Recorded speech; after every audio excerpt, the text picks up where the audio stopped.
તો મહત્વના સમાચાર ગુજરાતમાં દારૂબંધીના ધજાગરા ઉડી રહ્યા છે। સંસ્કારી નગરી વડોદરામાં દારૂની રેલમછેલ જોવા મળી। માંજલપુરમાં લગ્ન પ્રસંગ પૂર્વે પાર્ટી પ્લોટને બારમાં ફેરવ્યો। રેડી ટુ ડ્રિંક બોટલમાં મહેમાનોને પીરસવામાં આવ્યો દારૂ। દારૂની બોટલમાંથી નાની બોટલમાં દારૂ ઠલવતા વિડીયો કેમેરામાં કેદ થઈ રહ્યો છે। તો 20 જેટલી બોટલમાંથી કેટલાક દારૂ ભરેલા તો કેટલાકમાં ખાલી। માલેતુજારોએ પૈસાના દમ પર દારૂબંધીના ધજાગરા ઉડાવ્યા। સોશિયલ મીડિયામાં વિડીયો વાયરલ થઈ રહ્યો છે અને પોલીસે આ મામલે તપાસ શરૂ કરી છે। તો લગ્ન પહેલાનો આ વિડીયો સામે આવ્યો છે। આપ જુઓ, 20 જેટલી બોટલોમાંથી કેટલાકમાં દારૂ ભરેલો તો કેટલાકમાં બોટલો ખાલી જોવા મળી, પરંતુ ખુલ્લેઆમ દારૂનો આ વિડીયો સામે આવ્યો છે। રવિ અમારી સાથે જોડાઈ ગયા છે। રવિ, ક્યાંનો આ વિડીયો છે?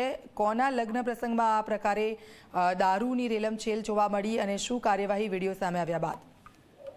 બિલકુલ, વાત કરવામાં આવે તો ગાંધીના ગુજરાતમાં અને પણ ખાસ કરીને સંસ્કારી નગરી વડોદરામાં દારૂની રેલમછેલ થતી હોય અને દારૂની પાર્ટીની તૈયારી થઈ રહી હોય તે પ્રકારનો વિડીયો સામે આવતા હડકંપ મચી જવા પામ્યો છે અને દારૂબંધીના ઉપર અનેક સવાલો ઉઠવા પામ્યા છે।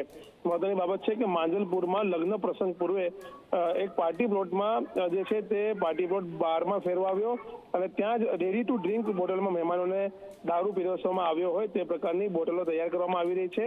તે વિડીયોમાં સ્પષ્ટ દેખી શકાય છે।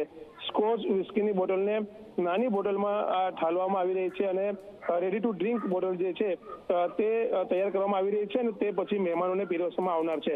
4 જેટલા ઇસમો મોટી બોટલમાંથી નાની બોટલમાં દારૂ ઠાલવતા હોય તેવો વિડીયોમાં જોઈ શકાય છે। વિદેશી દારૂની 20 જેટલી બોટલોમાંથી કેટલીક ભરેલી છે તો કેટલીક ખાલી બોટલ છે। ક્યાંક ને એવું માનવામાં આવી રહ્યું છે કે માલેતુજારોએ પૈસાના દમ પર દારૂબંધીના ધજાગરા ઉડાડ્યા છે અને આ વિડીયો વાયરલ થતા પોલીસે પણ તપાસ શરૂ કરી દીધી છે।